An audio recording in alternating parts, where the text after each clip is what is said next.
perlu dilihat dari sisi keadilan. Keadilan ini sangat penting karena memang adil itu adalah satu tujuan berbangsa dan bernegara. Dan juga kebijakan DBH ini tentunya bagaimanapun Pemda sangat mengharapkan, tetapi didorong Pemda juga harus meningkatkan bagaimana dari sisi kinerjanya. Itu akan menjadikan isu-isu yang dilihat pula mungkin dari sisi kebijakan DBH dan ke depan.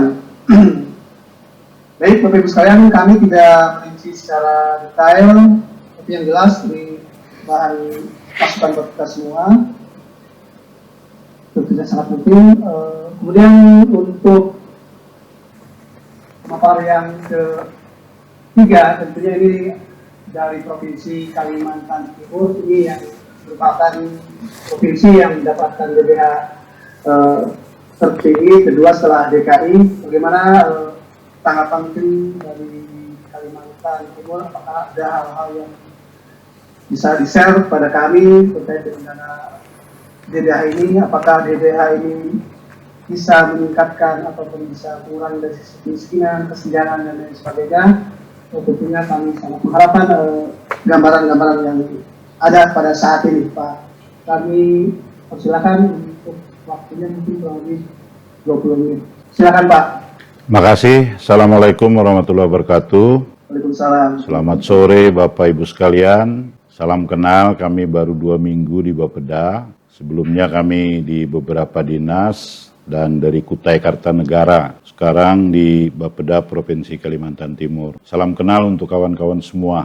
Bapak Ibu yang kami hormati, sebelum menyampaikan beberapa hal yang bagus dalam rangka revisi undang-undang ini, yang sudah 8 tahun tidak jadi-jadi, dan kami sudah banyak juga rakyat Kalimantan Timur yang melakukan usaha-usaha perjuangan, baik meminta otonomi khusus di daerah ini.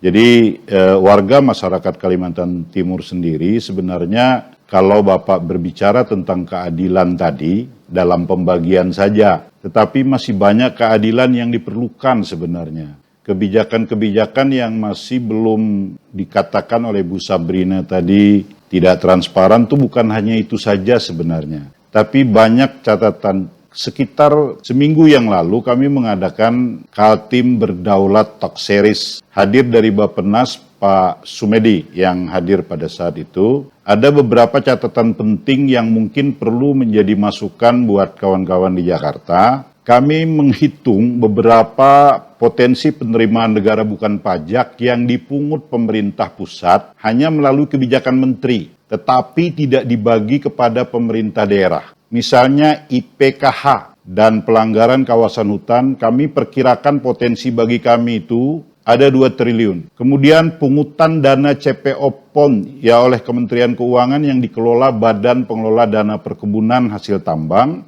diperkirakan 4 triliun. Kemudian penjualan hasil tambang batu bara, itu sekitar 12 triliun. Pelabuhan khusus dan bandara, data yang belum teridentifikasi. Penerbitan surat asal barang atau Certificate of Origin, itu 10% dari total nilai transaksi, itu sekitar 88 triliun. Kemudian pengawasan tata niaga antar provinsi terkait produk peternakan, perikanan, biaya keluar masuk, produk hewan, dikelola Balai Karantina masih dalam perhitungan kami. Kemudian sumber-sumber produksi dari sumber daya alam yang menjadi potensi penerimaan daerah lainnya, itu antara lain adalah pengawasan dan pengendalian lalu lintas perdagangan hasil sumber daya alam, batu bara, CPO, kenel, limbah kebun sawit, lada, karet, kakao, kopi, perikanan belum dilakukan oleh pemerintah daerah sehingga tidak memberikan kontribusi terhadap pemerintah daerah. Dalam waktu dekat kami juga akan mengkaji, akan membuat kebijakan-kebijakan tentang ini.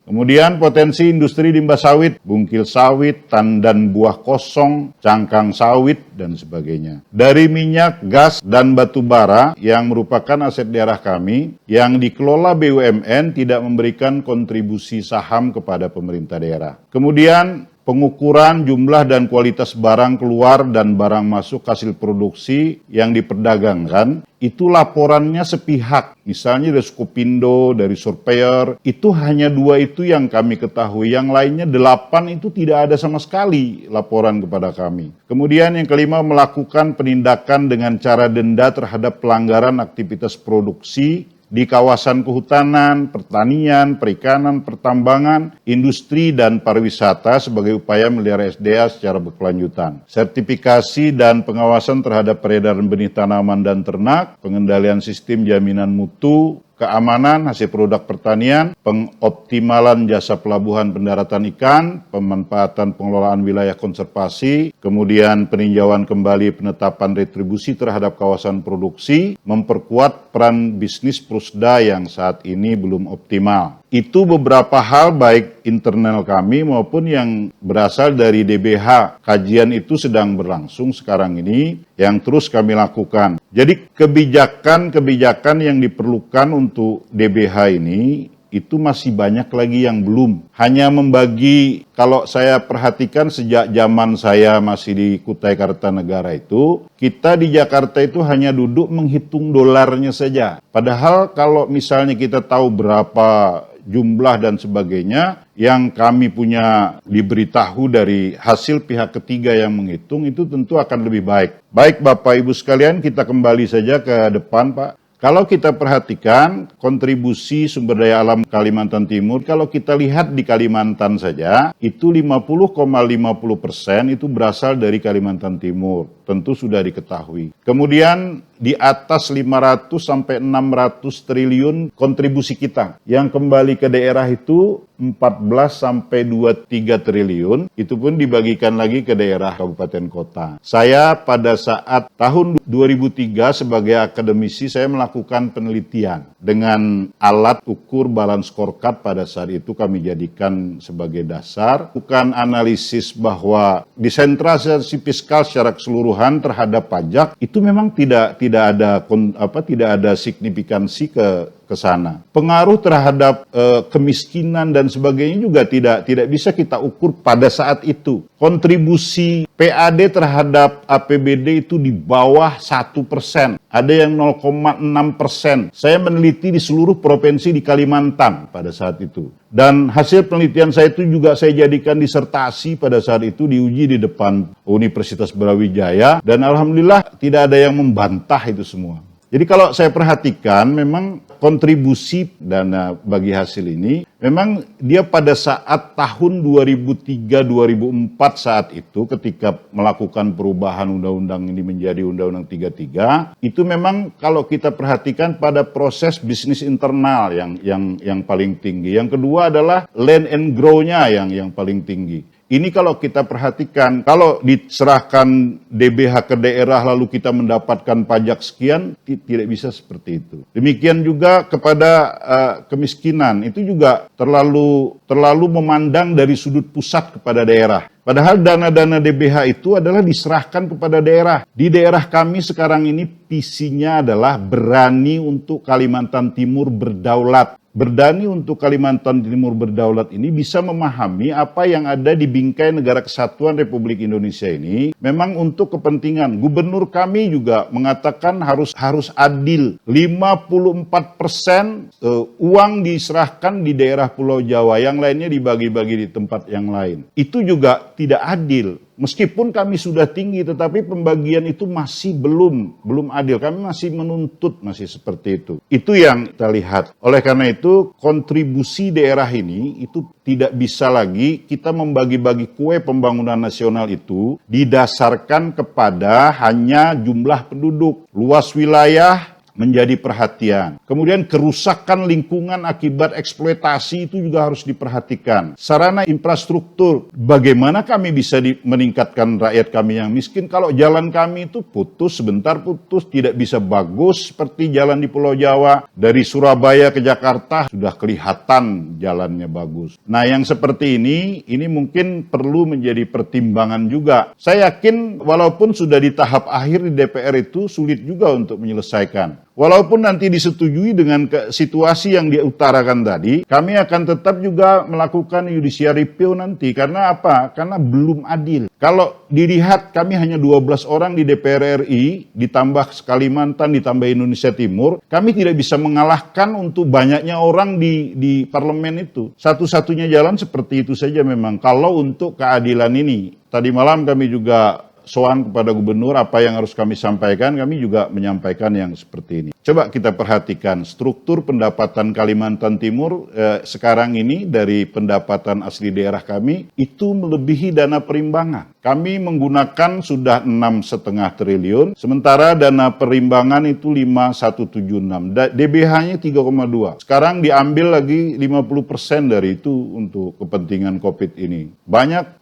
program-program prioritas kami yang terpotong juga sebenarnya. Ini perkembangan penerimaan daerah, PAD terhadap DBH, PAD kami jauh lebih tinggi daripada DBH. Kalau kita perhatikan, kita konstan untuk naik. Persentasi DBH terhadap pendapatan, kalau kita lihat per tahun terakhir 2019, 27,24% dari pendapatan daerah kita. Pertumbuhan DBH kita memang 2019 58,8% dan persentasi DBH terhadap dana perimbangan itu 61,95%. Untuk apa? Pemanfaatan dana perimbangan. Dana alokasi umum kami gunakan untuk belanja tidak langsung, belanja pegawai. Dana bagi hasil digunakan belanja tidak langsung, hibah, bansos. Sangat perlu sekali. Kemudian belanja langsungnya, belanja pegawai, belanja barang jasa, belanja modal, dan program kegiatan di seluruh perangkat daerah kami. Dana alokasi khusus, belanja langsung, belanja pegawai, belanja barang jasa, modal, dalam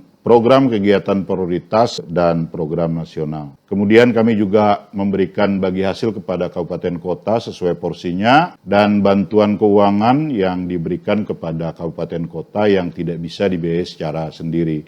Kami melakukan belanja itu sudah sesuai dengan aturan. Di situ ada porsi-porsi yang sudah diarahkan. Kami juga melakukan perdebatan-perdebatan di DPRD, ditambah lagi kami juga dilakukan evaluasi oleh Kemendagri. Di akhir kami diperiksa lagi oleh BPK. Dalam prosesnya itu dipandu dengan SIMDA yang dikontrol langsung oleh BPKP. Jadi pemanfaatan itu sudah sesuai. Hasil akhir 7 kali kami mendapatkan predikat WTP. Jadi kalau hasil analisa seperti misalnya signifikansi dengan tingkat kemiskinan, dengan laju pertumbuhan ekonomi. Laju pertumbuhan ekonomi kami itu sangat dipengaruhi oleh pengaruh global, oleh perang dagang Cina dan Amerika. 28% pertumbuhan ekonomi kami itu dipengaruhi oleh ekspor dengan pemerintah Cina. Oleh karena itu tidak berkait sebenarnya terlalu banyak. Kalau berkait tidak langsung sih bisa saja dianalisis seperti itu. Oleh karena itu, Bapak Ibu di Jakarta yakinlah kepada kami punya visi berani Kaltim untuk berdaulat. Hormatilah kedaulatan kami di wilayah negara Republik Indonesia ini dalam mengatur belanja. Dana reboisasi yang 40% diserahkan kepada kami itu setelah kami susun harus diasistensi lagi oleh Kementerian Kehutanan dan Lingkungan Hidup. Padahal itu hak kami. Oleh karena itu sebaiknya diatur sedemikian rupa, serahkan kepada kami untuk melakukan kegiatan seperti itu. Apa-apa yang kami usulkan mudah-mudahan menjadi perhatian. Jadi warga kami yang mendesak kami agar menuntut ini baik akademisi, kemudian organisasi LSM, organisasi ekstra universiter yang sekarang ini tetap saja mendesak kami, lingkungan kampus semakin kuat mendesak kami agar memperjuangkan ini semua. Nah, kami berharap dukungan pemerintah pusat juga, kawan-kawan yang menganalisis ini juga bisa memperhatikan hal-hal yang demikian. Kami kira seperti itu apa yang mungkin dapat kami sampaikan, tetapi memang tidak begitu banyak yang bisa kita lakukan. Yakinlah bahwa peran dan pemanfaatan DBH ini sudah kami lakukan dengan benar. Jadi jangan diragukan lagi, karena kami punya otoritas di daerah ini untuk melakukannya. Demikian kurang lebihnya, mohon maaf. Billahi taufiq wal hidayah. Wassalamualaikum warahmatullahi wabarakatuh. Waalaikumsalam warahmatullahi wabarakatuh. Terima kasih Pak Aswin yang telah menyampaikan dan telah menggambarkan kondisi sebenarnya terkait dengan DBH, terutama untuk Provinsi Kaltim.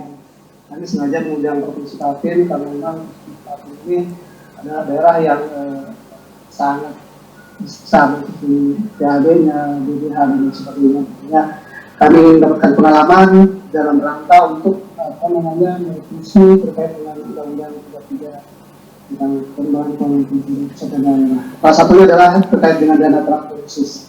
Saya kira banyak banget sekali Pak poin-poin tadi terkait dengan potensi pendapatan daerah yang memang saya kira sangat penting bahwa tidak bisa bahwa Kaltim itu tidak mendapatkan sebagaimana haknya gitu Pak, secara kasarnya gitu ya Pak ya. Iya. Jadi mohon ini dari sisi kebijakan nanti tentunya di dalam merumuskan revisi Undang-Undang 33 ini lebih jelas dan lebih transparansi lagi untuk mendukung dari sisi keadilan itu yang saya tangkap Pak secara keseluruhan. Baik Pak Asim, terima kasih sekali lagi atas paparannya yang begitu baik dan dapat memberikan masukan buat kami semua di sini, terutama kami dari beberapa daerah yang sengaja untuk bisa melakukan evaluasi terkait semua dana transfer khususnya untuk DBH pada siang ini. Terima kasih Pak. Ya. Baik Bapak sekalian.